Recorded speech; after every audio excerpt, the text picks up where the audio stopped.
State president hospital care committee આમ આદમી party. Actually આજે LG hospital અમે આવીને ઊભા છીએ, બરાબર છે. એમાં બનાવ જે પરમ દિવસે આ બેન સાથે જે બનાવ બન્યો હતો એના સંદર્ભમાં મારી પાસે ફરિયાદ આવેલી, બરાબર. ફરિયાદ ઇન ધ સેન્સ કે એમણે 100 નંબર પર પણ પોલીસ બોલાવી હતી, પણ કંઈ આગળ કાર્યવાહી થઈ નથી. હોસ્પિટલ કેર કમિટી જે છે અમારી આમ આદમી પાર્ટીની, એમાં અમે દરેક પ્રશ્નો માટે અમે ઊભા રહીએ છીએ. દર્દીના સગાની પડખે હોય, ડૉક્ટરનું હોય, અંદર કામ કરતા જે કર્મચારીઓ, દરેક માટે અમે લડત આપીએ છીએ.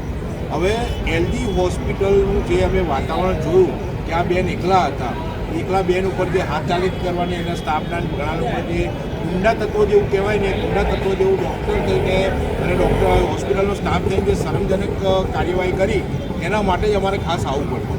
હું ખાલી એલજી હોસ્પિટલની વાત નથી કરતો, કોર્પોરેશન સંચાલિત જેટલી પણ હોસ્પિટલો છે એમાં ક્યાંક ને ક્યાંક આવું કંઈક રહેલું જ છે. કોઈ પણ હોસ્પિટલ તમે પકડીને જોશો, આ તો સામે આવ્યું છે, બાકી ઘણા એવા કેસ હોય છે સામે પણ આવતા નથી. જેમ કે સમજો કે આજે એક હોસ્પિટલ સમજો કે આજે એક ગવર્મેન્ટની બી ખામી છે કે જે એસસી એસટીનું જે ચલાવવામાં આવે છે સિવિલ હોસ્પિટલમાં, કોર્પોરેશનમાં કંઈ ચલાવવામાં આવતું નથી. તો મારું કહેવું એવું છે કે કોર્પોરેશનની હોસ્પિટલ બી ગવર્મેન્ટ હસ્તગત છે, તો ભાઈ કોર્પોરેશનની એસટીમાં બી હોસ્પિટલોમાં બી એસસી એસટી કાર્ડ ચાલવું જોઈએ કે જેથી માંડીને જે ગરીબ દર્દીઓ આવે છે એમને બી રાહત મળે, એમને પૈસા ભરવા ના પડે, અને એસસી એસટીમાં જે થતું હોય તો થાય. બીજું મેં માઇનોરિટી માટે બી આ લખીને આપેલું છે, બરાબર. માઇનોરિટી માટે પીએમજેવાય સિવાય કોઈ યોજના નથી, તો એ જેમ એસસી એસટી માટે યોજના છે એ રીતે પીએમજેવાય સિવાય આ માઇનોરિટી સેલ માટે પણ, માઇનોરિટી મતલબ મોમેડિયન ક્લાસ માટે પણ આવી કોઈ યોજના, કારણ કે એ ટેક્સ પેયર તો એ પણ છે, જે બધા ટેક્સ પે કરે છે એ પ્રમાણે એ બધા ટેક્સ પે કરતા હોય છે. તો દરેકના માટે કંઈ ને કંઈ સવલતવાળી સિસ્ટમ હોવી જોઈએ હોસ્પિટલમાં, કે દર્દી જાય છે તો દર્દીના સગાને કે દર્દીને કોઈ હાલાકી ના પડે. હવે આ કેસની અંદર બેનને ઇસીજી માટે બેને કહ્યું ડૉક્ટરને, તો ડૉક્ટર દાદાગીરી કરે છે.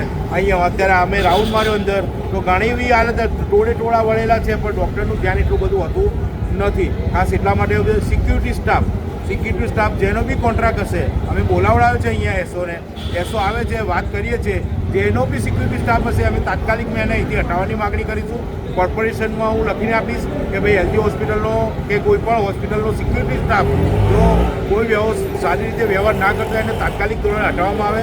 દરેક જગ્યામાં કોન્ટ્રાક્ટ સિસ્ટમ આ લોકોએ નાખી દીધી છે, એટલે એ લોકો જોતા નથી કે કોન્ટ્રાક્ટ કર્મચારીઓ અંદર હોય છે તો એનું કેટલું શોષણ થતું હોય છે, કોન્ટ્રાક્ટરો કેટલું શોષણ કરતા હોય છે, એ પણ આ લોકોના ધ્યાનમાં નથી. અમે આમ આદમી પાર્ટી હોસ્પિટલ કેર દ્વારા અમે ઝુંબેશ ચાલુ કરી છે કોન્ટ્રાક્ટ કર્મીઓને કાયમી કરાવવાની.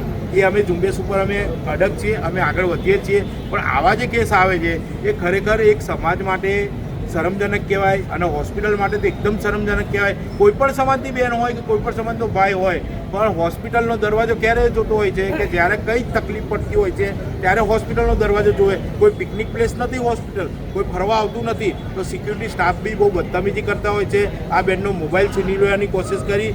આ બેન જ્યારે એમને સોશિયલ મીડિયા થ્રુ મેસેજ મળ્યા તે તરત જ અમે એલર્ટ થઈ ગયા અને તપાસ કરી. તો આ બેન સાથે બી વાત કરી, તો બેનના કહેવા મુજબ અમારે અહીંયા આવવું પડ્યું. હોસ્પિટલ કેર કમિટીની હું વિનોદ પરમાર, જગદીશભાઈ કલાત્મિક, જમીલા બાનોર અને બીજા જે અમારે ટીકારામ છે, અને જે બધી ટીમ અમારી આવેલી છે, અને અમે જ જોઈએ છીએ. અત્યારે ઇમરજન્સીમાં બી ઘણી બધી તકલીફો છે, અમે જોઈ છે.